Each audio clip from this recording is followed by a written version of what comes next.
Welcome back to my channel. ಹೊಸದಾಗಿ channel ನೋಡ್ತಾ ಇದ್ದರೆ ಸಬ್ಸ್ಕ್ರೈಬ್ ಮಾಡಿಕೊಂಡು ಸಪೋರ್ಟ್ ಮಾಡಿ. ವಾರಾಹಿ ದೇವಿಯ ಆಶೀರ್ವಾದ ಎಲ್ಲರ ಮೇಲೂ ಇರಲಿ ಅಂತ ವಿಡಿಯೋ ಪ್ರಾರಂಭ ಮಾಡ್ತಾ ಇದ್ದೀನಿ.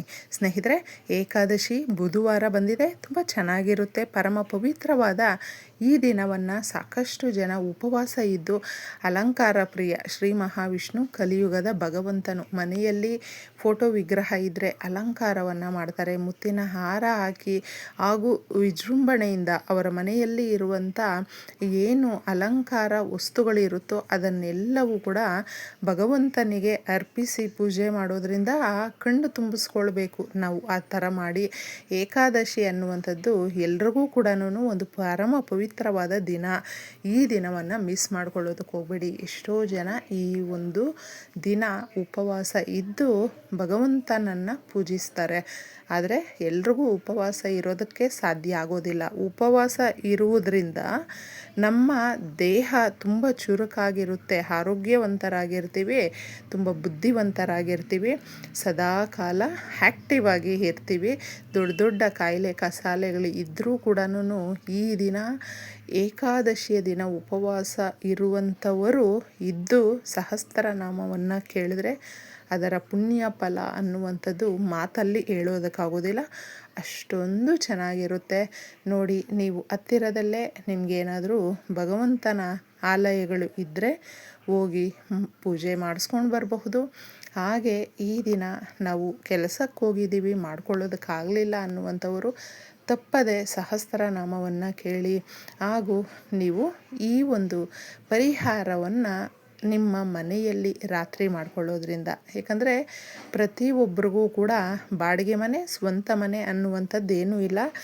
ಎಲ್ಲವೂ ಕೂಡ ನಮ್ಮ ಮನೆಯೇ ಆಗಿರೋದ್ರಿಂದ ಆ ಮನೆಯಲ್ಲಿ ನಾವು ಕಷ್ಟ ಸುಖ ಸಂತೋಷ ಎಲ್ಲವೂ ಕೂಡ ಆ ಮನೆಯಲ್ಲೇ ಪಡೋದ್ರಿಂದ ನಾವು ಈ ದಿನ ಮಾಡುವಂಥ ಪರಿಹಾರಗಳು ಕೂಡ ನಮ್ಮ ಜೀವನದ ದಿಕ್ಕನ್ನು ಬದಲಿಸುತ್ತೆ. ನಮಗೆ ಅಪಾರವಾದಂಥ ಧನಲಾಭ ತಂದುಕೊಡುತ್ತೆ, ಧನದ ದ್ವಾರಗಳು ತೆರೆದುಕೊಳ್ಳುತ್ತೆ, ಸುಖ ಶಾಂತಿ ಸಮೃದ್ಧಿ ಅನ್ನುವಂಥದ್ದು ನೆಲೆಸುತ್ತೆ. ಶ್ರೀ ಮಹಾಲಕ್ಷ್ಮಿಗೆ ಪ್ರೀತಿಕರವಾದ ದಿನ. ಏಕೆಂದರೆ ಯಾರೆಲ್ಲ ಈ ದಿನ ಭಗವಂತನನ್ನು ಕಲಿಯುಗದ ಭಗವಂತನನ್ನು ಆರಾಧನೆ ಮಾಡ್ತಾರೋ ಅದು ಇದೇ ಥರನೇ ಮಾಡಬೇಕು ಅಂತೇನೂ ಇಲ್ಲ. ಅಲಂಕಾರ ಪ್ರಿಯ, ಏಕೆಂದರೆ ಅಲಂಕಾರವನ್ನು ಮಾಡಿ ನಾವು ಕಣ್ಣು ತುಂಬಿಸ್ಕೊಳ್ಬಹುದು. ಸಾಧ್ಯ ಆದರೆ ನೀವು ಕೈ ಮುಗಿದು ಭಕ್ತಿಯಿಂದ ಕೇಳಿಕೊಂಡ್ರೂ ಕೂಡ ಆ ಭಗವಂತನು ಕಣ್ಣೀರನ್ನು ಒರೆಸ್ತಾನೆ. ಏಕೆಂದರೆ ಭಕ್ತಾದಿಗಳು ಎಲ್ಲೇ ಇದ್ದರೂ ಕೂಡ ಆ ಭಗವಂತನು ಬರುವಂಥದ್ದು ಇದೆ. ಈ ಕಲಿಯುಗದಲ್ಲಿ ಏನಾದರೂ ಪವಾಡಗಳು ನಡೆಯುತ್ತೆ ಅಂತ ಹೇಳಿದ್ರೆ ನೀವು ಈ ದಿನಕ್ಕೆ ಕಾದ್ಕೊಂಡು ಪರಿಹಾರಗಳನ್ನು ಮಾಡಿಕೊಳ್ಳಿ. ನೋಡಿ ಅದರ ಲಾಭವನ್ನು ಎಷ್ಟು ಕಾಣ್ತೀವಿ. ಏಕೆಂದರೆ ನಾವೆಲ್ಲರೂ ಮನುಷ್ಯರು. ನಾವು ನಮ್ಮ ಕಷ್ಟಗಳನ್ನು ಕಳೆದು ಸುಖ ಸಂತೋಷವನ್ನು ಪಡ್ಕೊಳ್ಳೋದಕ್ಕೆ ಭಗವಂತನನ್ನು ಬೇಡ್ತಾ ಇರ್ತೀವಿ. ನಮ್ಮ ಕಷ್ಟಗಳು ಈ ರೀತಿ ಇದೆ. ಏಕೆಂದರೆ ಕಲಿಯುಗದಲ್ಲಿ ಸಮಸ್ಯೆಗಳು ತುಂಬ ಇರುತ್ತೆ. ಆದರೂ ಅದು ಜಾಸ್ತಿ ವರ್ಷಗಳು ಕೂಡ ಕಾಡೋದಿಲ್ಲ. ಅದನ್ನು ನಾವು ಕಳ್ಕೊಳ್ಳೋದಕ್ಕೆ ಈ ದಿನ ಈ ರೀತಿಯ ಪರಿಹಾರವನ್ನು ಮಾಡಿಕೊಳ್ಳಿ. ಲಕ್ಷ್ಮೀ ದೇವಿಯ ಪೂರ್ತಿ ಕೃಪಾ ಕಟಾಕ್ಷಕ್ಕೆ ಪಾತ್ರರಾಗಬಹುದು. ಶ್ರೀ ಮಹಾವಿಷ್ಣುವನ್ನು ನಾವು ಆರಾಧನೆ ಮಾಡಿದಷ್ಟು ಲಕ್ಷ್ಮೀ ದೇವಿ ಪ್ರಸನ್ನಗೊಳ್ತಾಳೆ. ಈ ದಿನ ಮಾಡುವಂಥ ಪರಿಹಾರ ಶುದ್ಧವಾದಂಥ ಅರಿಶಿಣದ ನೀರಿಂದ ಮಾಡುವಂಥದ್ದು. ಪ್ರತಿ ಊರಲ್ಲೂ ಕೂಡ ಮೊದಲೆಲ್ಲನೂ ಊರನ್ನು ಏನೋ ಒಂದು ಬಂದು ತಟ್ಟಿದೆ, ಕಾಯಿಲೆ ಕಸಾಲೆಗಳು ಏನೋ ಕಷ್ಟಗಳು ಬರ್ತಾಯಿದೆ, ನೆಗೆಟಿವ್ ಜಾಸ್ತಿ ಇದೆ ಅಂದಾಗ ತಕ್ಷಣಕ್ಕೆ ಒಂದು ಬಿಂದಿಗೆಗಳಲ್ಲಿ ಆಗೆಲ್ಲ ಅರಿಶಿಣದ ನೀರನ್ನು ಚೆಲ್ಲುತ್ತಾ ಇದ್ದರು. ಊರೆಲ್ಲ ಕೂಡ ಅದೊಂಥರ ಪ್ರೊಟೆಕ್ಷನ್ ಮಾಡ್ತಾಯಿತ್ತು. ಸ್ನೇಹಿತರೆ, ಈ ಥರ ನಾವು ಈಗ ಮನೆ ಮಟ್ಟಕ್ಕೆ ನಾವು ಮಾಡಿಕೊಳ್ಳೋದಕ್ಕೆ ಇದನ್ನು ಪ್ರಯತ್ನ ಪಡಬೇಕು. ಅಪಾರವಾದಂಥ ಶಕ್ತಿ ಅನ್ನುವಂಥದ್ದು ಇದರಲ್ಲಿ ಅಡಗಿರೋದ್ರಿಂದ ಅರಿಶಿಣದ ನೀರು ಅಂತ ತಮಾಷೆಗೂ ಕೂಡ ತೆಗೆದುಕೊಳ್ಳೋದಕ್ಕೆ ಹೋಗಬೇಡಿ. ಇದರಲ್ಲಿ ಬಳಸುವಂಥ ವಸ್ತುಗಳು ನಮ್ಮ ಮನೆಯಲ್ಲಿ ಇರುವಂಥ ಇಷ್ಟೊಂದು ನೆಗೆಟಿವ್ ಎನರ್ಜಿಯನ್ನು ಅಬ್ಸರ್ವ್ ಮಾಡಿಕೊಳ್ಳುತ್ತೆ, ಕಷ್ಟಗಳನ್ನು ದೂರ ಮಾಡುತ್ತೆ. ಒಂದು ಲೋಟ ನೀರನ್ನು ತಗೊಂಡು ಅದಕ್ಕೆ 2 ಸ್ಪೂನಷ್ಟು ಅರಿಶಿಣ ಹಾಕ್ಕೊಳ್ಳಿ. ಅರಿಶಿಣ ಗುರುಬಲವನ್ನು ಜಾಸ್ತಿ ಮಾಡುತ್ತೆ.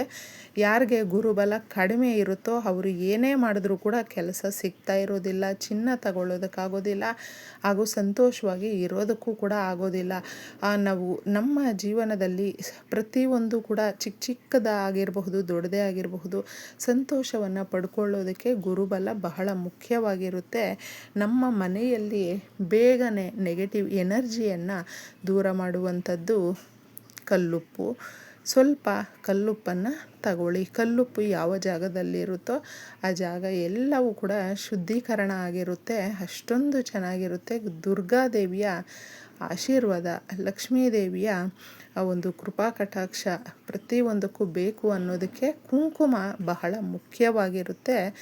ಒಂದು ಚಿಕ್ಕದಾಗಿ ಕುಂಕುಮವನ್ನು 1 ಪಿಂಚಷ್ಟು ತಗೊಳ್ಳಿ. ಜಾಸ್ತಿ ತಗೊಳ್ಬೇಕು ಅಂತಿಲ್ಲ, ಯಾಕಂದರೆ ನಾವು ಅರಿಶಿಣದ ನೀರಿಂದ ಮಾಡ್ತಾ ಇರುವಂಥ ಪರಿಹಾರ ಇದಾಗಿರೋದ್ರಿಂದ ಎಷ್ಟೋ ಜನಕ್ಕೆ ಶನಿ ದೋಷಗಳಿಂದ ಮುಕ್ತಿ ಹೊಂದಬೇಕು, ನೆಗೆಟಿವ್ ಎನರ್ಜಿ ಇದೆ, ಯಾರೋ ನಮಗೇನೋ ಮಾಡಿಸ್ಬಿಟ್ಟಿದ್ದಾರೆ, ಶತ್ರುಗಳಿದ್ದಾರೆ, ಅದರಿಂದ ಕಷ್ಟಗಳು ತುಂಬ ಇದೆ ಅನ್ನುವಂಥವರು ಕಾಳುಮೆಣಸನ್ನು ತಗೊಳ್ಬೇಕು. ಕಾಳುಮೆಣಸು ಮುಖ್ಯವಾಗಿ ಶನಿ ದೋಷಗಳನ್ನು ಕಡಿಮೆ ಮಾಡುತ್ತೆ, ಅದರ ಪ್ರಭಾವ ಕಡಿಮೆ ಮಾಡುತ್ತೆ.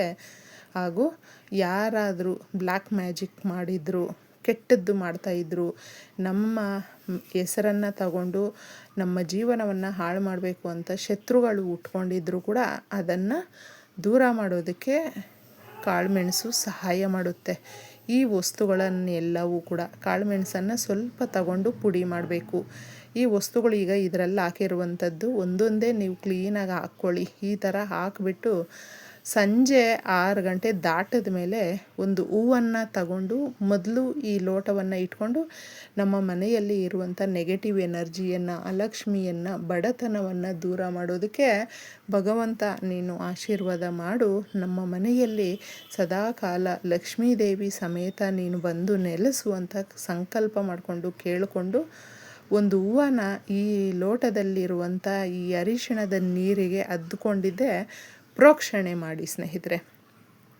ನಿಮ್ಮ ಮನೆ ಒಳಗಡೆ ಎಲ್ಲವೂ ಪ್ರತಿ ಮೂಲೆಯಲ್ಲೂ ಎಲ್ಲಿ ಜಾಸ್ತಿ ಮೂಲೆಗಳಿರುತ್ತೋ, ಎಲ್ಲಿ ಕತ್ತಲು ಇರುತ್ತೋ ನಿಮ್ಮ ಮನೆಯಲ್ಲಿ ಆ ಜಾಗದಲ್ಲೇ ನೆಗೆಟಿವ್ ಜಾಸ್ತಿ ಇರುತ್ತೆ.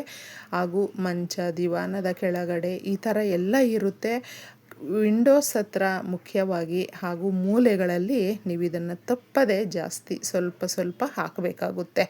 ಇದನ್ನು ಹಾಕಿದಾಗ ಆ ಶಕ್ತಿದಾಯಕವಾದ ನೀರು ಬರೀ ಅರಿಶಿಣದ ನೀರಾಗಿರೋದಿಲ್ಲ, ನಿಮ್ಮ ಮನೆಯಲ್ಲಿ ಇರುವಂಥ ಅಲಕ್ಷ್ಮಿಯನ್ನು ಓಡಿಸುವಂಥ ಶಕ್ತಿದಾಯಕವಾದ ನೀರಾಗಿರುತ್ತೆ. ಇಷ್ಟು ನೀವು ಮಾಡಿಕೊಂಡು ಸೀದಾ ಮನೆಯ ಹೊರಗಡೆ ಬಂದು ನಿಮ್ಮ ಮನೆಯ ಹೊಸ್ಲತ್ರ ಕೂಡ ಆ ಕಡೆ ಈ ಕಡೆ ಎಲ್ಲವೂ ಕೂಡ ಪ್ರೋಕ್ಷಣೆ ಮಾಡಿ ನಿಮ್ಮ ಮನೆಯ ಗೋಡೆಗಳ ಮೇಲೆ ಸ್ವಲ್ಪನೇ, ಜಾಸ್ತಿ ಇಲ್ಲ, ಆ ಹೂವಲ್ಲಿ ನಾವು ಅದ್ದುತ್ತೀವಿ, ಈ ಥರ ಹಾಕ್ತೀವಿ. ಈ ಥರ ಹಾಕಿದಾಗ ಎಷ್ಟಾಗುತ್ತೆ ನೋಡಿ, ಆಗ ಆ ನೆಗೆಟಿವ್ ಎಲ್ಲ ಹೋಗುತ್ತೆ. ಇನ್ನು ಮಿಕ್ಕಿದ ನೀರೇನಾದರೂ ಇದ್ದರೆ ಅದನ್ನು ಹುಷಾರಾಗಿ ಯಾವುದಾದ್ರೂ ನಿಮ್ಮ ಮನೆ ಹತ್ರ ಇರುವಂಥ ಗಿಡಗಳಿಗೆ, ತುಳಸಿ ಗಿಡಕ್ಕೆ ಬಿಟ್ಟು ಬೇರೆ ಹಾಕಿ.